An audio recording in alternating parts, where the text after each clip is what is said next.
ইরানের $12 billion trap, যেভাবে মার্কিন ছাড়ে জেগে উঠছে তেহরানের সামরিক দানব।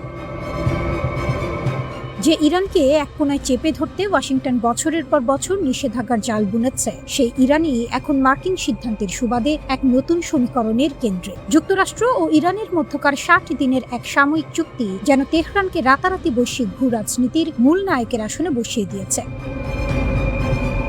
মার্কিন ছাড় ও ইরানের হাতে নতুন শক্তির চাবিকাঠি। সম্প্রতি যুক্তরাষ্ট্রের দেওয়া সামরিক ছাড়ের ফলে ইরানের তেল রপ্তানি, ব্যাংকিং লেনদেন এবং আন্তর্জাতিক বাণিজ্যে এক স্বস্তির নিঃশ্বাস পড়েছে। দীর্ঘদিন ধরে অবরুদ্ধ থাকা তেহরানের অর্থনীতিতে হুট করেই নতুন অর্থ ও সম্পদের জোয়ার আসার সুযোগ তৈরি হয়েছে। চুক্তির আওতায় ইরানের তেল বিক্রির ওপর থেকে নিষেধাজ্ঞা তুলে নেওয়া হচ্ছে এবং জব্দ করা $12 বিলিয়ন ফিরিয়ে দেওয়ার সিদ্ধান্ত হয়েছে।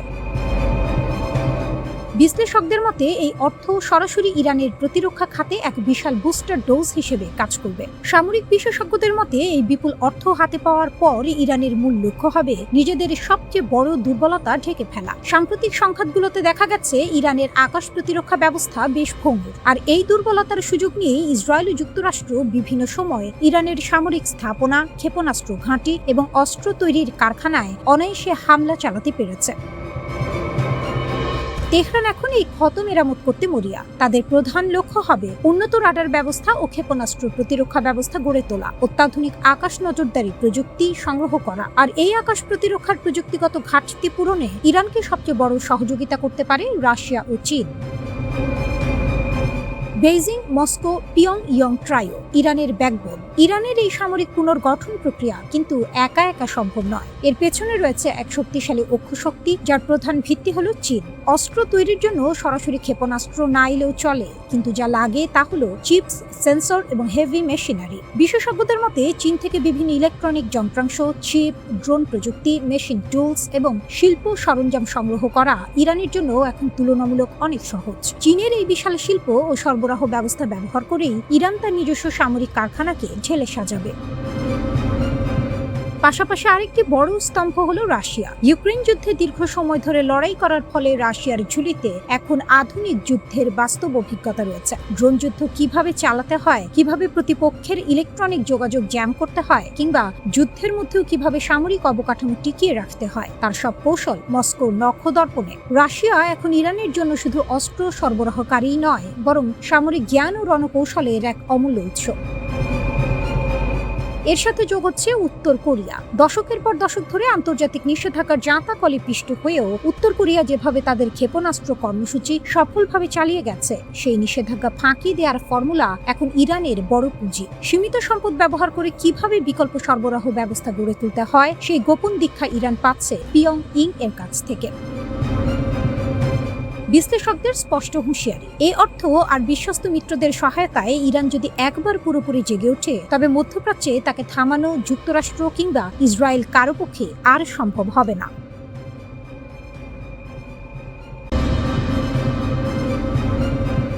মার্কিন যুক্তরাষ্ট্র ও ইরানের মধ্যকার নজিরবিহীন সংঘাতের বারুদ শান্ত হতে না হতেই মধ্যপ্রাচ্যের ভূ রাজনীতিতে এক নতুন ঝড়ের পূর্বাভাস মিলছে। ওয়াশিংটন ও তেল আবিবের সমস্ত সামরিক ও মনস্তাত্ত্বিক চাপকে বুড়ো আঙুল দেখিয়ে ইরান এবং তার মিত্ররা কেবল যে টিকে গেছে তাই নয়, বরং তারা বুক চিতিয়ে দাঁড়িয়েছে। আর এই পুরো দৃশ্যপটের ঠিক কেন্দ্রবিন্দুতে রয়েছে লেবাননের প্রতিরোধ আন্দোলন হিজবুল্লাহ।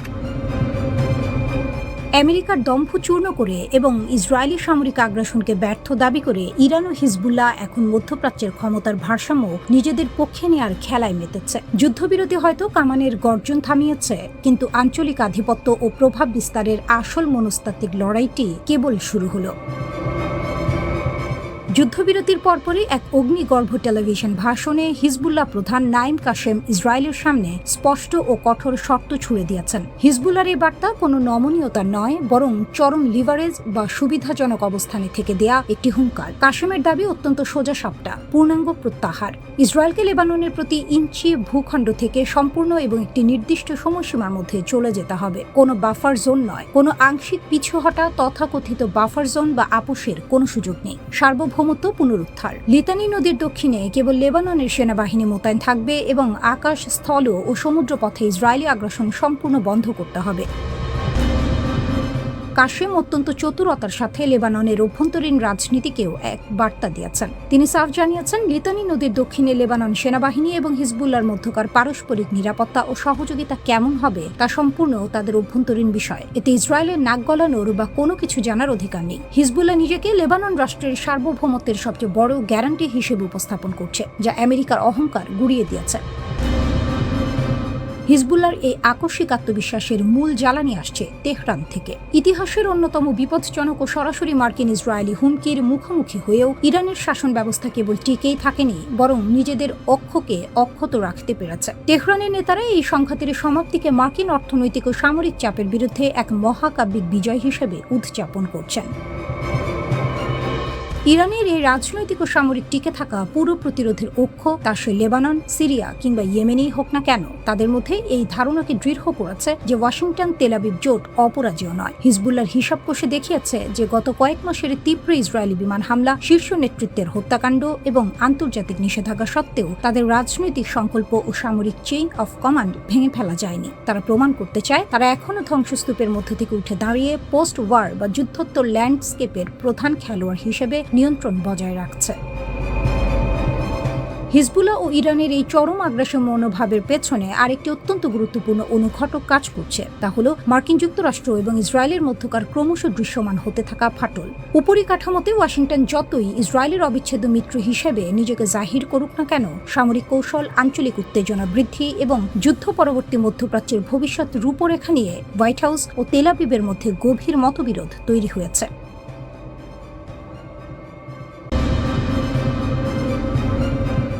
ইরান যে অস্ত্র বানিয়েছে আমেরিকা তার নাম জানত না। পাইলট যখন জ্ঞান ফিরে পেলেন, তখন তিনি পেন্টাগনের গোয়েন্দাদের সামনে বসে কাঁপা গলায় বললেন, ওগুলো ড্রোন ছিল, কিন্তু ওগুলো একসাথে নিঃশ্বাস নিচ্ছিল। এপ্রিল 2025 ইরানের আকাশ একটি আমেরিকান F-15 যুদ্ধবিমান ভূপাতিত হলো। ইতিহাসে প্রথমবারের মতো ইরানের আকাশে মার্কিন যুদ্ধবিমান গুলি করে নামানো হলো, কিন্তু কিভাবে, কোন ক্ষেপণাস্ত্রে, কোন রাডারে? বিধ্বস্ত হওয়ার আগের শেষ কয়েক সেকেন্ড পাইলট বলেছেন, বিমান ভেঙে পড়ার ঠিক আগ মুহূর্তে তিনি আকাশে একটি অদ্ভুত দৃশ্য দেখেন। একটি বড় ড্রোনের নিচে ছোট ছোট ড্রোন ঝুলছে, একদম জেলিফিশের পায়ের মতো, আর পুরো কাঠামোটা একক প্রাণীর মতো একসাথে ঘুরছে, ভাসছে, এগিয়ে আসছে। প্রত্যক্ষদর্শী এক কর্মকর্তার ভাষায় ভিন গ্রহের কাণ্ড কারখানা। আরেকজন বললেন, আকাশের ড্রোনের মাইনফিল্ড। 4টি আলাদা গোয়েন্দা সূত্র এই বর্ণনা নিশ্চিত করেছে ড্রোনগুলো আলাদা আলাদা ছিল না, ওরা একে অপরের সঙ্গে যুক্ত হয়ে একটাই জীবন্ত কাঠামো তৈরি করেছিল। কারিগরি ভাষায় ওর নাম ওয়ান টু মেনি মেশড নেটওয়ার্কিং। এই প্রযুক্তি আসলে কি? সাধারণ ড্রোন আক্রমণে একটা ড্রোন একটি লক্ষ্যে ধেয়ে যায়। আধুনিক প্রতিরক্ষা ব্যবস্থা সেটা ধরতে পারে, গুলি করতে পারে, ধ্বংস করতে পারে। কিন্তু যদি একসাথে 50টি ড্রোন একটাই মস্তিষ্কের নির্দেশে চলে, যদি ওরা পরস্পরের সঙ্গে যোগাযোগ করতে করতে আকৃতি বদলাতে পারে, একটাকে গুলি করলে বাকিরা দলছুট না হয়ে বরং নতুন ছক কষে এগিয়ে আসে, তখন আর এটা একটা ড্রোন নয়, এটা একটি জীব, একটা ঝাঁক, একটা চিন্তাশীল আক্রমণ। মার্কিন ড্রোন বিশেষজ্ঞ এমা বেটস বলেছেন, এই ধরনের সমন্বিত ড্রোন ঝাঁক যদি বিস্ফোরক বহন করে নিখুঁতভাবে আকৃতি বজায় রেখে আক্রমণ চালাতে পারে, তাহলে যে কোনো দেশের প্রতিরক্ষা ব্যবস্থার জন্য সেটা ব্যয়বহুল দুঃস্বপ্ন। কারণ এক একটা ইন্টারসেপ্টর মিসাইলের দাম লক্ষ লক্ষ ডলার, আর ড্রোনের ঝাঁক আসে হাজার হাজার। এতদিন এই প্রযুক্তি শুধু চীন আর রাশিয়ার কাছে আছে বলে ধারণা ছিল। এখন প্রশ্ন, ইরান কোথা থেকে পেল? ইরান যেভাবে খেলা পাল্টে দিল। ইরানের ড্রোন গল্পটা পুরনো। ইউক্রেন যুদ্ধে রাশিয়া ইরানি শাহী ড্রোন ব্যবহার করে ইউরোপকে চমকে দিয়েছিল। সস্তা, সহজ কিন্তু কার্যকর। কিন্তু সেটা ছিল প্রথম অধ্যায়। দ্বিতীয় অধ্যায়ে ইরান শুধু সস্তা ড্রোন বানায়নি, তারা ড্রোনকে চিন্তা করতে শিখিয়েছে, ঝাঁক মারতে শিখিয়েছে, একসাথে শ্বাস নিতে শিখিয়েছে। বিশেষজ্ঞরা মনে করছেন, রাশিয়া বা চীনের প্রযুক্তি সহায়তায় ইরান এই ক্ষমতা অর্জন করেছে। ইউক্রেনের রণাঙ্গন ছিল পরীক্ষাগার, মধ্যপ্রাচ্য হলো বাস্তব মঞ্চ। এবং সেই মঞ্চে এপ্রিল মাসে যা ঘটলো, একটা F-15 মাটিতে পড়লো, সেটা শুধু একটি বিমান ভূপাতিত হওয়ার গল্প নয়, সেটা একটি বার্তা। পেন্টাগনের ভেতরে এখন কি চলছে? পাইলটের বর্ণনা দিয়ে খোদ মার্কিন গোয়েন্দা সংস্থার কর্মকর্তাদের মধ্যে দুটো দল তৈরি হয়েছে। একদল বলছে পাইলট সেদিন মাথায় কনকাশন পেয়েছিলেন, এটা তার দ্বিতীয়বার বিমান বিধ্বস্তের ঘটনা। আগেরবার কুয়েতি বাহিনীর ফ্রেন্ডলি ফায়ারে বিমান পড়েছিল। মানসিক ট্রমায় মানুষ অনেক কিছু দেখে যা আসলে থাকে না। আরেক দল বলছে 4টি স্বাধীন গোয়েন্দা সূত্র এই ঘটনা নিশ্চিত করেছে এটা এক পাইলটের হ্যালুসিনেশন নয়। মার্কিন এয়ারফোর্স বা সেন্ট্রাল কমান্ড এখনো আনুষ্ঠানিক কোনো মন্তব্য করেনি। সেই নীরবতাটাই সবচেয়ে জোরালো বক্তব্য।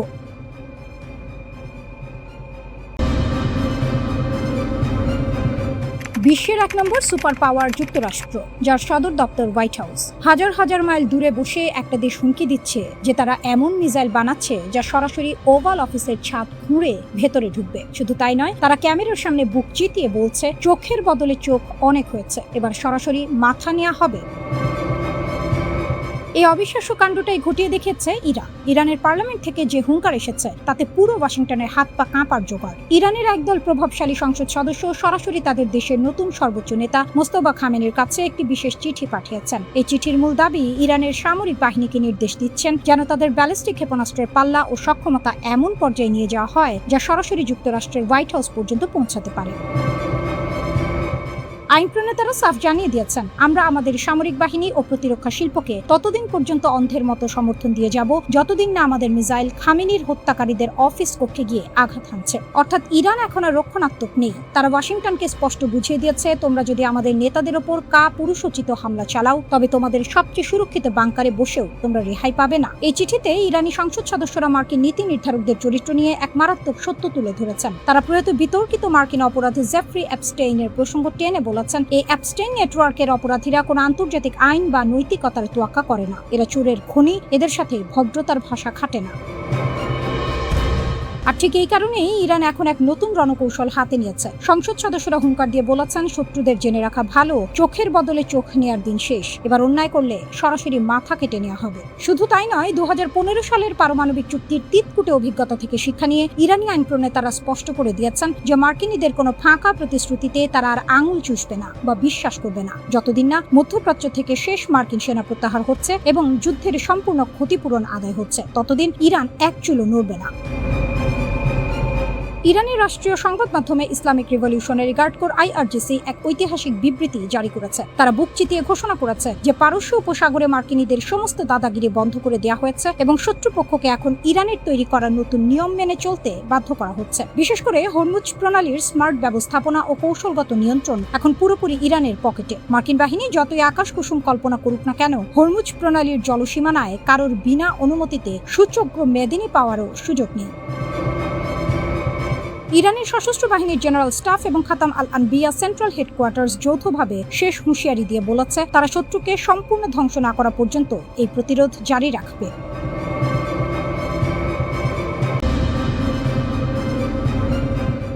সুপার পাওয়ারের রক্তচক্ষু আর পারমাণবিক হুমকিকে বুড়ো আঙুল দেখিয়ে বিশ্ব রাজনীতির দাবার বোর্ডে কঠিন এক চাল দিল ইরান। মার্কিন প্রেসিডেন্ট ডোনাল্ড ট্রাম্পের তর্জন গর্জন যখন ওয়াশিংটনের আকাশ ছাড়িয়ে তেহরানের দোরগোড়ায় আছড়ে পড়ছিল, ঠিক তখনই পাল্টা জবাবে মধ্যপ্রাচ্যের পুরো সমীকরণটাই বদলে দিল Islamic revolutionary guard corps IRGC। কেবল আত্মরক্ষা নয়, বরং আক্রমণই শ্রেষ্ঠ রক্ষণ। এই নীতিতে ভর করে হরমুজ প্রণালী অচল করে দিয়ে এবং বাহরাইন কুয়েতের মার্কিন ঘাঁটিতে নিখুঁত ড্রোন হামলা চালিয়ে তেহরান বুঝিয়ে দিল চালকের আসনে এখন তারাই। মার্কিন হামলার পাল্টা জবাবে হরমুজ প্রণালীতে দুটো জাহাজে হামলা চালানোর কথা জানিয়েছে ইরানের ইসলামী বিপ্লবী গার্ড বাহিনী IRGC। ইরানের রাষ্ট্রীয় গণমাধ্যমের খবর বলছে, IRGC হরমুজে থাকা দুটো জাহাজে হামলা চালিয়েছে। ইরানের রাষ্ট্রীয় গণমাধ্যমের খবরে আরও বলা হয়েছে, হরমুজে সব ধরনের জাহাজ চলাচল পুরোপুরি বন্ধ। এই ঘোষণার পরেই তেলের দাম কিছুটা বেড়েছে।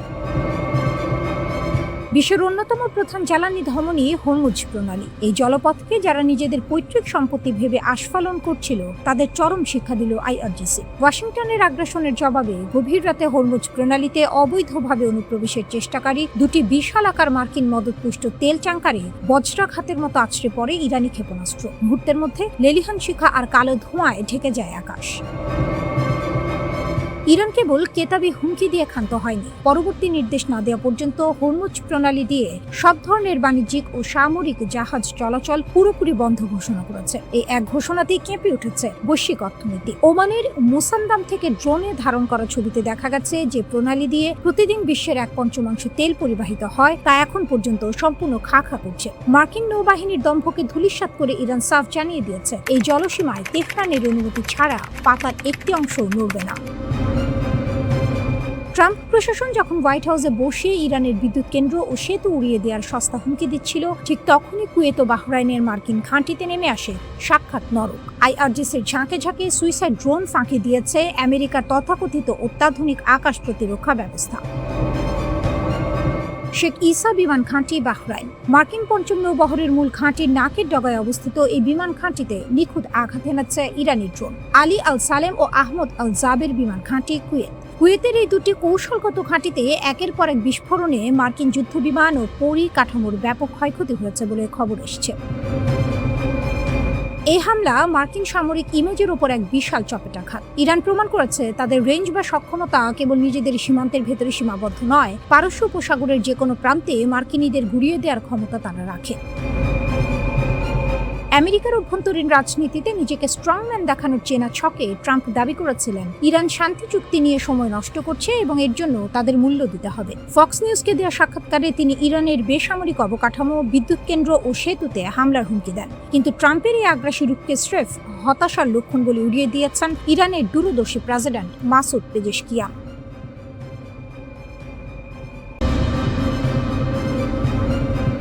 মধ্যপ্রাচ্যের বাইরেও আঘাত করবে ইরান, আমেরিকা কি প্রস্তুত? সীমানা ভাঙছে, এতদিন লড়াই ছিল মধ্যপ্রাচ্যে, জর্ডান, বাহরাইন, কুয়েত, ইরাক, কিন্তু এখন ইরান সংকেত দিচ্ছে মানচিত্র আরো বড় হচ্ছে। আমেরিকার যেখানে যেখানে ঘাঁটি আছে সব এখন নিশানায়। সংসদ সদস্যের বোমা ফাটানো দাবি। ইরানের সংসদ সদস্য আলী কাজেরিয়া ট্রাম্পের ঘনিষ্ঠ মহলে তার নাম পরিচিত। তিনি সরাসরি বললেন, ইরান এখন মধ্যপ্রাচ্যের বাইরে থাকা মার্কিন ঘাঁটিগুলোতেও আঘাত শুরু করেছে, কারণ ওই দূরের ঘাঁটিগুলো থেকে ইরানের বিরুদ্ধে আক্রমণ পরিকল্পনা হচ্ছে, তাই সেগুলো বৈধ সামরিক লক্ষ্যবস্তু। আরো বললেন, এই যুদ্ধে আমেরিকা ইতিমধ্যে 16টি আঞ্চলিক ঘাঁটি হারিয়েছে। এই সংখ্যা যদি সত্য হয়, তাহলে আমেরিকার সামরিক অবকাঠামো মধ্যপ্রাচ্যে একটি বড় ধাক্কা খেয়েছে। শুরু হয়েছিল একটি হেলিকপ্টার দিয়ে, হরমুজ প্রণালী। মার্কিন অ্যাপাচি হেলিকপ্টার টহলে হঠাৎ ড্রোন হামলা, 2 সেনা সদস্য বেঁচে গেলেন অলৌকিকভাবে। ট্রাম্প রাগে ফুটছিলেন, তিনি নিজেই বললেন, খুব দামি হেলিকপ্টার, কিন্তু মানুষ দুটো বাঁচায়, ভাগ্য ভালো, আমাদের কাছে বিশ্বের সবচেয়ে শক্তিশালী সামরিক বাহিনী আছে। সেন্টকম তাৎক্ষণিক পদক্ষেপ নিল। বন্দর আব্বাস, কেশমদ্বীপ ও জাস্ক এলাকায় ইরানের বিমান প্রতিরক্ষা ব্যবস্থা, ground control station, radar site সব ধ্বংস। সেন্টকম বলল এটা আত্মরক্ষামূলক আনুপাতিক জবাব, ইরান বলল এটা আগ্রাসন। MQ-9 ভূপাতিত সরাসরি ক্যামেরায়। এরপর ইরান একটা কাজ করলো যা পুরো বিশ্বকে চমকে দিল। IRGC নাটকীয় ফুটেজ প্রকাশ করলো। আমেরিকার MQ-9 reaper drone crore crore ডলারের সার্ভেইলেন্স মেশিন বুশেহর প্রদেশের আকাশে ট্র্যাক করা হলো, নিশানা নেওয়া হলো, ধ্বংস করা হলো, সব ক্যামেরায় ধরা। বার্তাটা স্পষ্ট, আমেরিকার সামরিক সম্পদ এখন আর অস্পৃশ্য নয়। জর্ডানে F-35 হ্যাঙ্গার উড়িয়ে দেওয়ার দাবি IRGC বিবৃতি দিল। আল আজরা এয়ারবেস, জর্ডান, দীর্ঘ পাল্লার সলিড ফুয়েল মিসাইল, 4টি গুরুত্বপূর্ণ লক্ষ্যবস্তু। কি ছিল সেই লক্ষ্যবস্তু? F-35 যুদ্ধ বিমানের hanger, command and control centre. IRGC ঘোষণা করল শিশু হত্যাকারী আমেরিকান বাহিনীর ঘাঁটিতে 4টি গুরুত্বপূর্ণ লক্ষ্য আঘাত করা হয়েছে এবং ধ্বংস করা হয়েছে।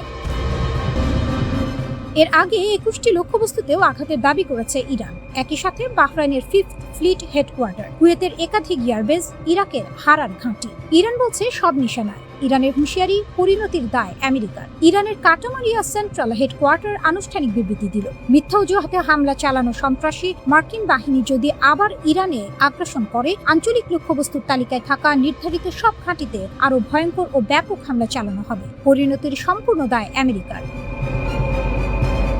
IRGC আরো যোগ করল, ইসলামের বাহিনী যে কোনো নতুন আগ্রাসনের বিরুদ্ধে চূর্ণকারী ও নির্ণায়ক জবাব দিতে প্রস্তুত।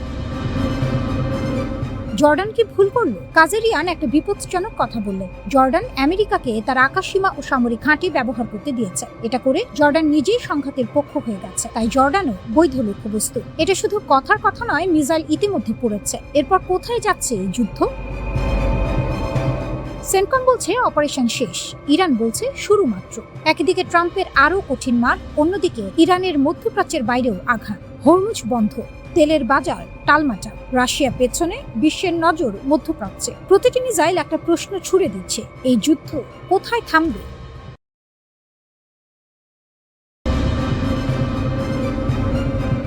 ইরানের রকেট, পশ্চিমের কপাল পুড়ছে। ক্ষেপণাস্ত্র উড়ল সরাসরি ইসরায়েলের বুকে। এক ধাক্কায় কেঁপে উঠল গোটা মধ্যপ্রাচ্য। হতভম্ব হয়ে গেল ওয়াশিংটন, কারণ এই ইরানকে তারা দুর্বল ভেবেছিল, ভুল ভেবেছিল। যে ভুল হিসেব ভেঙে পড়ল বছরের পর বছর নিষেধাজ্ঞা, একের পর এক চাপ, ধারাবাহিক সামরিক উত্তেজনা। ইসরায়েলি যুক্তরাষ্ট্রের একটি অংশ মনে করেছিল তেহরান ভেঙে পড়বে, শুধু একটু আরো চাপ দিলেই হবে। বৈরুতের দক্ষিণে হামলা হলো, হিজবুল্লাহর ঘাঁটিতে আঘাত পড়ল। ইরান চুপ করে থাকলো না, পাল্টা জবাব এলো সরাসরি ইসরায়েলের ভেতরে, দ্রুত, নির্ভুল, শক্তিশালী। সেই মুহূর্তে একটাই বার্তা গেল দুনিয়াকে, ইরানের সামরিক অবকাঠামো ভাঙেনি, বরং আরো শানিত হয়েছে। নতুন সমীকরণ। এতদিন ইসরায়েল একটা খেলা খেলে এসেছে, সিরিয়ায় মারো, লেবাননে মারো, ইরানের স্বার্থে আঘাত করো। জবাব আসতো কিন্তু সীমিত। এবার ছবিটা বদলে গেছে। লেবাননে হামলা হলে এখন সরাসরি ইসরায়েলের ভেতরে আগুন জ্বলতে পারে। এই অনিশ্চয়তাই এখন ইসরায়েলের সবচেয়ে বড় মাথা ব্যথা। বিশ্লেষকরা বলছেন, ইরান এই হামলায় শুধু অস্ত্র ছোড়েনি, ছুড়েছে একটি রাজনৈতিক বার্তা। হিজবুল্লাহ এখনো তেহরানের ছায়ায় আছে, সেই ছায়া সরেনি, বরং আরো গাঢ় হয়েছে। কাঁপছে মার্কিন ঘাঁটি। শুধু ইসরায়েলকে ঘিরে নয়, পারস্য উপসাগর জুড়ে বিশাল বিশাল মার্কিন ঘাঁটি। একসময় এগুলো ছিল আমেরিকার পেশির প্রদর্শনী, শক্তির প্রতীক। এখন সেই ঘাঁটিগুলোকে নিয়েই ঘুম হচ্ছে না ওয়াশিংটনের। কুয়েতে প্রায় 14,000 মার্কিন সেনা, কিন্তু সাম্প্রতিক সংঘাতে সেখানকার স্থাপনায় হামলা হলো। স্যাটেলাইট ছবিতে ধরা পড়ল ক্ষতির চিহ্ন। মার্কিন বাহিনী বলছে অধিকাংশ ক্ষেপণাস্ত্র ঠেকানো গেছে, কিন্তু প্রশ্নটা থেকেই গেল, আধুনিক ড্রোন আর ক্ষেপণাস্ত্রের যুগে এই বিশাল ঘাঁটিগুলো আদৌ কতটা নিরাপদ? ইন্টারসেপ্টর ফুরিয়ে আসছে। এখানেই সবচেয়ে ভয়ের কথাটা। ক্ষেপণাস্ত্র ঠেকাতে দরকার ইন্টারসেপ্টর। যুদ্ধের শুরুতেই দেখা গেল সেটা দ্রুত কমে আসছে। প্রতিটা ঘাঁটি পূর্ণ সুরক্ষা দিতে হলে লাগবে বিপুল অস্ত্র ভান্ডার। সেটা দীর্ঘমেয়াদে কঠিন, ব্যয়বহুল, প্রায় অসম্ভব। তাই কৌশল বদলাচ্ছে আমেরিকা। বড় স্থায়ী ঘাঁটির বদলে এখন ভাবনা চলছে ছোট, ছড়িয়ে ছিটিয়ে থাকা, দ্রুত সরানো যায় এমন ঘাঁটি নিয়ে। সৌদি আরবের লোহিত সাগর উপকূলে LSA জেনকিন্স ঘাঁটির গুরুত্ব হঠাৎ বেড়েছে সেই কারণে। ওমানের মডেলও আলোচনা, সেখানে বড় স্থায়ী ঘাঁটি নেই। চুক্তিতে বন্দর ও আকাশপথ ব্যবহারের সুযোগ আছে। সংঘাতে ওমান তুলনামূলক নিরাপদ থেকেছে। অনেকেই বলছেন ভবিষ্যতের পথ হয়তো এটাই। হরমুজ থেকে হুঁশিয়ারি। হরমুজ প্রণালীতে একটি মার্কিন অ্যাপাচি হেলিকপ্টার ভূপাতিত হলো। আমেরিকা পাল্টা হামলা চালালো ইরানের জাস্ক আর সিরি এলাকায়। টেলি যোগাযোগ টাওয়ার ক্ষতিগ্রস্ত হলো। ইরান চুপ থাকলো না। IRGC জানালো পাল্টা ড্রোন হামলা হয়েছে মার্কিন স্বার্থে। নৌবাহিনীও মাঠে নেমেছে। তারপর এলেও সেই হুঁশিয়ারি, যা নড়িয়ে দিল সবাইকে। IRGC বলল পরবর্তী হামলার তালিকা তৈরি। সেই তালিকায় আছে মার্কিন ঘাঁটির F-35 যুদ্ধ বিমানের হ্যাঙ্গার, আছে জর্ডানের একটি কমান্ড অ্যান্ড কন্ট্রোল সেন্টার। বার্তাটা পরিষ্কার, আরো বড় আঘাত আসতে পারে। শক্তির ভারসাম্য কি সত্যিই বদলাচ্ছে? একসময় মধ্যপ্রাচ্যে মার্কিন ঘাঁটি মানে ছিল অটল আধিপত্যের প্রতীক, আর সেই ঘাঁটিগুলোই ঝুঁকির কেন্দ্রবিন্দু। ইরান একটা কথা বারবার প্রমাণ করছে, শুধু প্রতিরোধ নয়, প্রয়োজনে পুরো আঞ্চলিক সমীকরণই বদলে দেওয়ার সক্ষমতা তাদের আছে। মধ্যপ্রাচ্যের মানচিত্রে নতুন শক্তির ছায়া পড়ছে, আর সেই ছায়ার নাম তেহরান।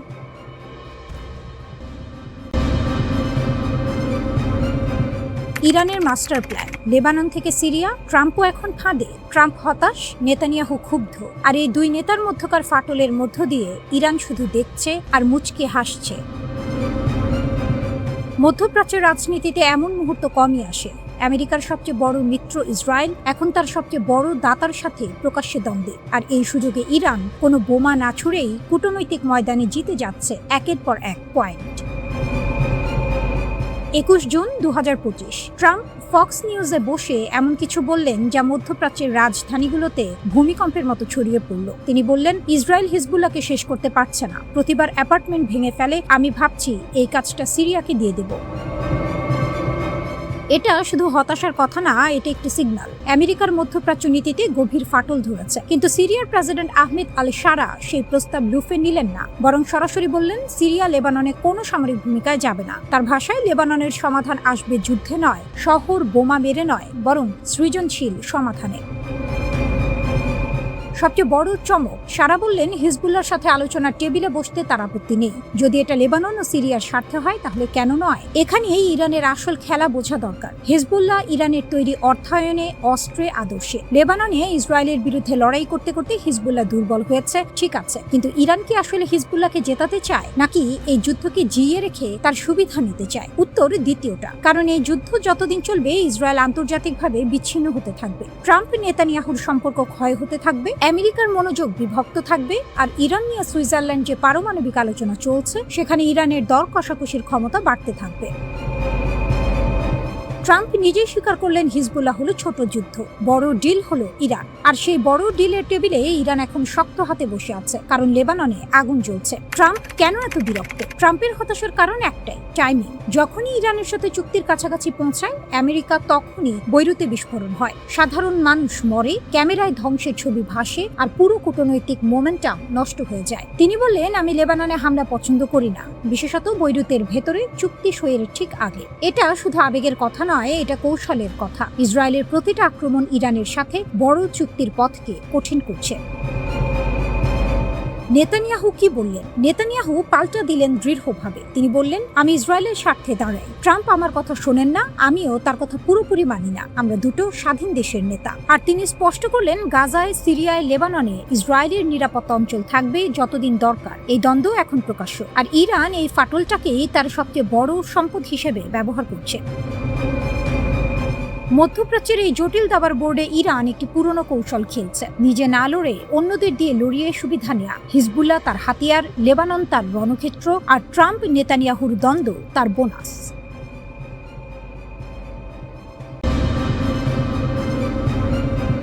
মিত্রকেই শাসালেন ভ্যান্স। ইরানের চালে কোণঠাসা ইসরায়েল, বদলে যাচ্ছে মধ্যপ্রাচ্যের সমীকরণ। দশকের পর দশক ধরে যে সম্পর্ককে অটুট ধরে নেওয়া হয়েছিল, সেই ওয়াশিংটন তেল আবিব পক্ষে আজ স্পষ্ট ফাটল। আর সেই ফাটলের কেন্দ্রে দাঁড়িয়ে আছে একটি নাম, ইরান। তেহরান কোনো যুদ্ধ জেতেনি, কিন্তু কূটনীতির বোর্ডে এমন একটি চাল দিয়েছে যেটা আমেরিকার ভাইস প্রেসিডেন্টকে দিয়েই তার পুরনো মিত্রকে সরাসরি শাসাতে বাধ্য করেছে। এটাই এখন বিশ্ব রাজনীতির সবচেয়ে বড় গল্প।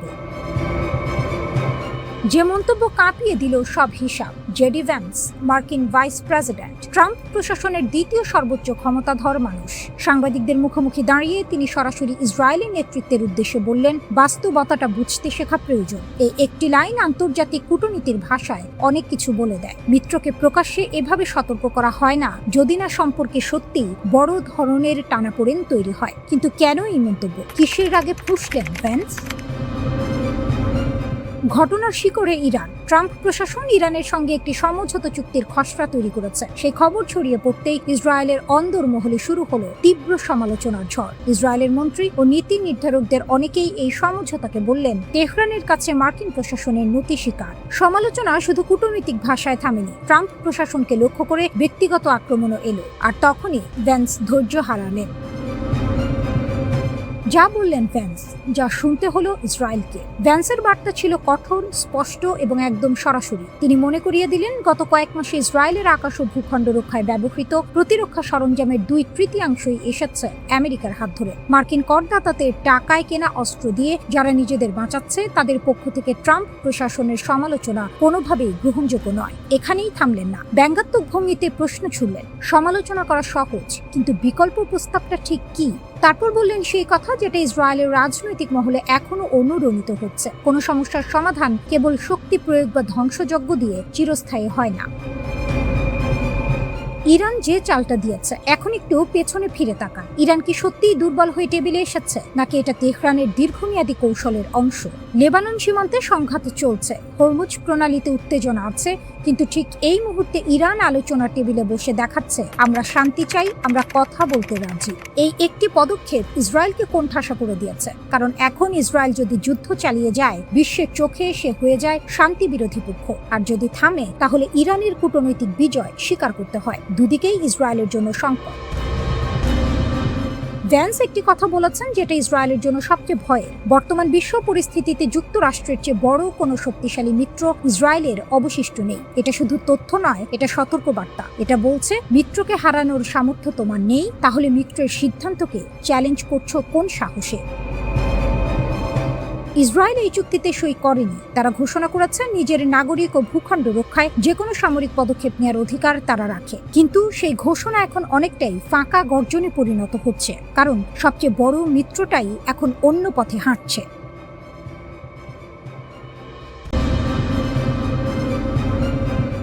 যেতে হবে জেনেও কেন মরছো?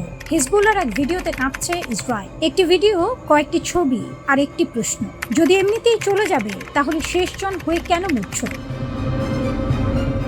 হেজবুল্লাহ এই বার্তাটা ছেড়ে দিল ঠিক সেই মুহূর্তে যখন ইসরায়েলি মিডিয়া নিজেই লেবাননের যুদ্ধক্ষেত্রকে বলছে বিপর্যয়। যখন একদিনে 4 জন সেনা মারা গেছেন, একজন ব্যাটালিয়ন কমান্ডার নিহত হয়েছেন, আরো 5 জন আহত। বুলেট দিয়ে নয়, একটি প্রশ্ন দিয়ে ইসরায়েলের বুকে ছুরি বসিয়ে দিল হিজবুল্লাহ। আর এই পুরো ঘটনার পেছনে যে শক্তি দাঁড়িয়ে আছে নীরবে, কৌশলে, অদৃশ্যভাবে, তার নাম ইরান।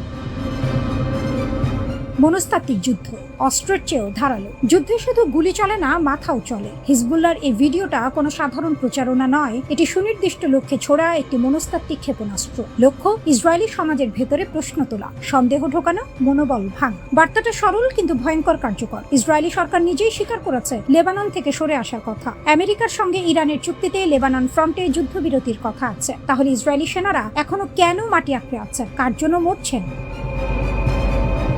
এই প্রশ্নটা যখন একজন ইসরায়েলি মা করেন, যখন একজন সৈনিকের বাবা করেন, তখন সেটা আর শুধু প্রশ্ন থাকে না, সেটা রাজনৈতিক চাপ হয়ে ওঠে। নেতানিয়াহুর উপর চাপ। হিজবুল্লাহ জানে এই খেলা, আর এই খেলা শিখিয়েছে ইরান। একদিনে 5 সেনা, ইসরায়েলি মিডিয়া বলছে বিপর্যয়। কাফার তেবনে, দক্ষিণ লেবানন, হিজবুল্লাহর অ্যান্টি ট্যাঙ্ক মিসাইল বা বিস্ফোরকবাহী ড্রোন সরাসরি আঘাত করলো একটি ইসরায়েলি ট্যাঙ্কে। 4 জন নিহত, তাদের মধ্যে 52তম ব্যাটালিয়নের কমান্ডার, যিনি মাত্র কয়েকদিন আগে দায়িত্ব নিয়েছিলেন। একটি ব্যাটালিয়নের কমান্ডার মাঠে মারা যাওয়া সাধারণ ক্ষতি নয়, এটি সামরিক নেতৃত্বে আঘাত, এটি মনোবলে আঘাত। ইসরায়েলি সেনাবাহিনীর তদন্তে নিশ্চিত হয়েছে ঘটনাটা কোনো কারিগরি ত্রুটি নয়, সরাসরি হিজবুল্লাহর নির্ভুল হামলা। কয়েক ঘন্টার মধ্যে আবার হামলা, এবার ড্রোন, আরো 5 জন আহত, একজনের অবস্থা গুরুতর। ইসরায়েলি মিডিয়া সেই দিনটিকে বর্ণনা করেছে একটি মাত্র শব্দে, বিপর্যয়।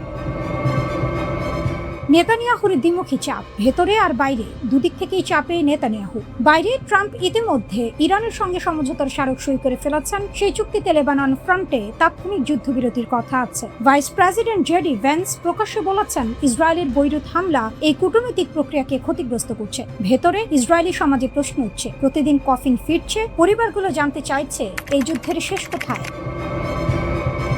কিন্তু নেতানিয়াহু পিছু হচ্ছেন না, বরং তিনি ওয়াশিংটনে লবিং করছেন। রক্ষণশীল মিডিয়া ব্যক্তিত্ব আর কংগ্রেসের মিত্রদের মাধ্যমে ইরান চুক্তির বিরুদ্ধে জনমত তৈরির চেষ্টা করছেন। সিনেটর বিল ক্যাসিডি বললেন এটা দশকের সবচেয়ে বড় পররাষ্ট্রনীতির ব্যর্থতা। টেড ক্রুজ বললেন চুক্তির শর্তগুলো বিপজ্জনক, কিন্তু ট্রাম্প সই করে ফেলেছেন, চাকা ঘুরতে শুরু করেছেন।